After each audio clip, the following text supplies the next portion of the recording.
আসসালামু আলাইকুম রহমতুল্লাহি ওবারাকাতুহু। দেশ এবং প্রবাসে যে যেখান থেকে আমার এই ভিডিওটি দেখছেন সবাইকে জানাই আমার পক্ষ থেকে আন্তরিক শুভেচ্ছা অভিনন্দন। সুপ্রিয় দর্শক শ্রোতা, ইদানিং আমরা কিন্তু একটা গালি অন্তত শুনতে পাই না। দীর্ঘ 4 মাস থেকে 4.5 মাস হয়ে গিয়েছে যে বাংলাদেশ থেকে সরকার পতন হয়েছে। এই আওয়ামী লীগ সরকার পতনের প্রায় 4.5 মাস পাড়ি দিয়েছে। এই 4.5 মাসের ভিতরে আমরা একটা গালি শুনতে পারি না। কোনটি সেটি আমি বলছি। তার আগে একটা কথা বলি, সেটি হলো যে আমাদের দেশের সুনামধন্য একটি রাজনৈতিক দল, জনপ্রিয় একটি রাজনৈতিক দল, সেই বিএনপির মহাসচিব, বিএনপির যুগ্ম মহাসচিব রুহুল কবির রিজভী বলেছেন যে কারা পায়ের রগ কাটে এটা জনগণ জানে।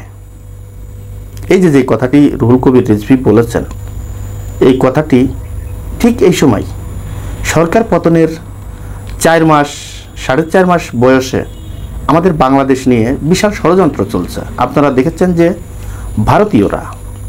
ভারতীয়রা বলবো না, ভারতের বিজিবির দালাল সাংবাদিক কিছু আছে তারা, এবং ভারতের মোদি সরকার, এই সরকার পতনের পর আমার কাছে মনে হচ্ছে যে ভারতের মোদি সরকারের পতন হয়েছে।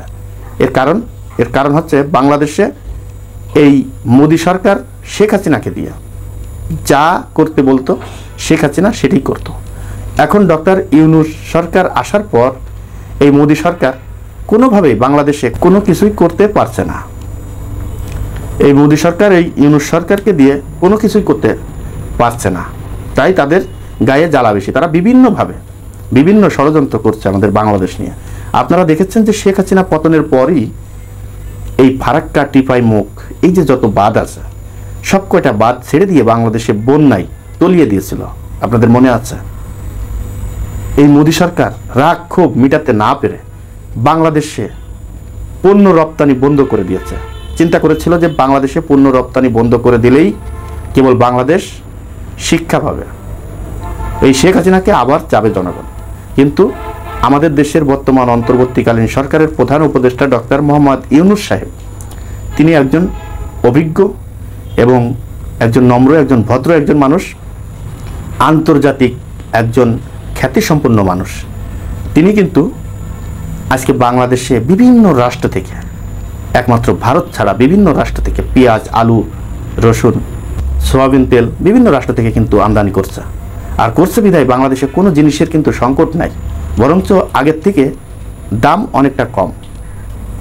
আর যে কথাটি বলতে গিয়েছিলাম আপনাদের, অবশ্যই সেই কথাটি আমি বলতে হবে। একটা গালি কিন্তু আওয়ামী লীগ সরকার দিত, সেটি হলো বিএনপি জামাত। অগ্নিসংযোগ করেছে কারা? বিএনপি জামাত। মারামারি করেছে কারা? বিএনপি জামাত। এই জামাত বিএনপি জামাত, এই গালিটা এখন আমরা শুনি না। কিছুদিন আগে টঙ্গীতে ইজতেমার ময়দানে দুই পক্ষর সংঘর্ষে কিন্তু কয়েকজন মানুষ নিহত হয়েছিল। সেখানে সরকারের পক্ষ থেকে একটা কথাই শোনা যেত, আওয়ামী লীগ সরকার যদি থাকতো তাহলে বলতো যে এটা এই বিএনপি জামাত নাশকতা করার চেষ্টা করেছে বিধায় আজকে টঙ্গীর ময়দানে এই মানুষগুলো মৃত্যুবরণ করেছে। এখন এই বিএনপি জামাত বিএনপির ঘাড়ে কিন্তু দোষটা চাপিয়ে দিত, সেটি কিন্তু এখন আর কেউ চাপায় না। এখন আওয়ামী লীগের সুরে এখন যদি সেই রুহুল কবির রিজভী বলেন, বিএনপির পক্ষ থেকে যে কোনো নেতৃবৃন্দ বলেন, রুহুল কবির রিজভী কিন্তু সর্বোচ্চ পর্যায়ের একজন নেতা। তিনি যদি এই আওয়ামী লীগের সুর মিলিয়ে কথা বলেন, রগ কাটা কারা কাটে, এই যে এই ধরনের কথা যদি তারা বলেন, তাহলে জনগণ যে বিএনপির যেরকম ভালোবাসে, বিএনপির প্রতি যেরকম একটি ভালোবাসা আছে, সেই ভালোবাসা কিন্তু আস্তে আস্তে থাকবে না। তাই আমি একটা জিনিসই বলতে চাই যে সরকার পতনের পর, স্বৈরাচার শেখ হাসিনার পতনের পর যেই ষড়যন্ত্র আমাদের দেশ নিয়ে চলছে, এই ষড়যন্ত্রের ফাঁদে পা না দিয়ে, কারোর বিরুদ্ধে কেউ বিষোদ্গার না করে, সুন্দর শৃঙ্খলাভাবে রাজনীতিবিদরা কারোর বিরুদ্ধে কেউ কথা না বলে দেশটাকে কিভাবে এগিয়ে নিয়ে যায় সেই চিন্তাভাবনাই করা উচিত বলে আমি মনে করি। দর্শক, আজ এই পর্যন্তই। পরবর্তী ভিডিও দেখার অনুরোধ জানিয়ে এখানে বিদায় নিচ্ছি। আমি মোহাম্মদ মিতুল হোসেন।